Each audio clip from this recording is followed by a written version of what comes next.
రాయదుర్గం ప్రాంతం కావచ్చు. ప్రపంచంలో ఉండే 500 ఫార్చ్యూన్ కంపెనీలలో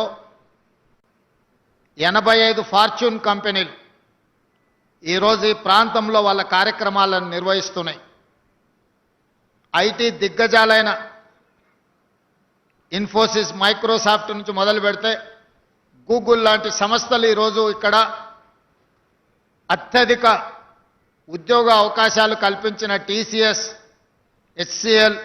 కాగ్నిజెంట్ లాంటి సంస్థలు ఈ ప్రాంతంలో లక్షలాది మంది సాంకేతిక నిపుణులు,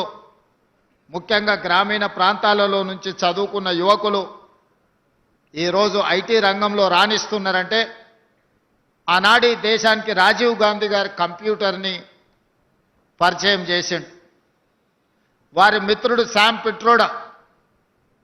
టెక్నాలజీ రంగంలోనే కాదు, టెలికాం రంగంలో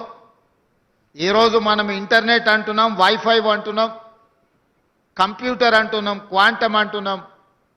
రకరకాల పదాలు మనం పలుకుతున్నామంటే ఆనాటి ప్రధానమంత్రి రాజీవ్ గాంధీ గారు ఈ దేశానికి కంప్యూటర్ని ఇంట్రడ్యూస్ చేయడమే కాదు, వారి వారసత్వంగా ఈ దేశ ప్రధానమంత్రి పివి నరసింహారావు గారు బాధ్యత చేపట్టిన తర్వాత మొట్టమొదట హైటెక్ సిటీని, ఐటీ స్పెషల్ ఎకనామిక్ జోన్ని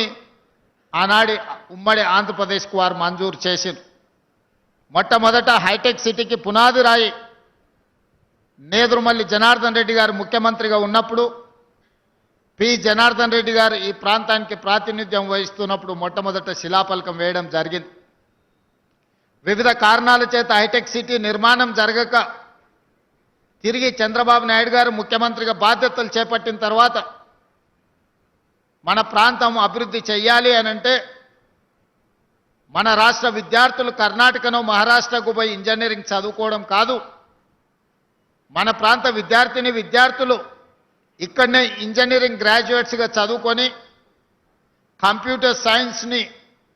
అవసోపాన బట్టి కంప్యూటర్ నిపుణులుగా రాణించాలి అని వారు తీసుకొచ్చిన మార్పులు, వారు నిర్మించిన హైటెక్ సిటీ ఈరోజు మనకు లక్షలాది కోట్ల రూపాయల ఆదాయాన్ని రాష్ట్రానికి తెచ్చిపెట్టడమే కాదు, ఈరోజు ప్రపంచంలో ప్రసిద్ధిగాంచిన కంపెనీలు ఈ ప్రాంతానికి రావడం జరిగింది. ఈరోజు ఈ ప్రాంతంలో ఉన్న గచ్చిబౌలి స్టేడియంస్ కావచ్చు, ఈ పక్కలో ఉన్న ఎంఆర్ సంస్థ నిర్మించిన బోల్డర్ హిల్స్ కావచ్చు,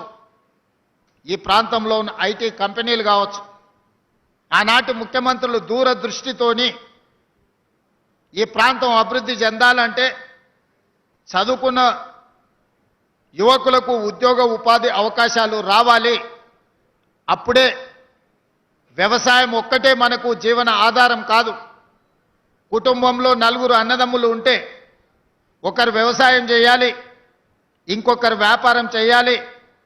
ఇంకొకరు ఐటీ రంగంలో రాణించాలి అని ఆనాడు ఆ ముఖ్యమంత్రులు ఆలోచన చేయడంతో ఈరోజు మనలో లక్షలాది మంది ఐటీ నిపుణులుగా కాదు, అమెరికాలో సిలికాన్ వ్యాలీని మనం ఈరోజు శాసిస్తున్నాం.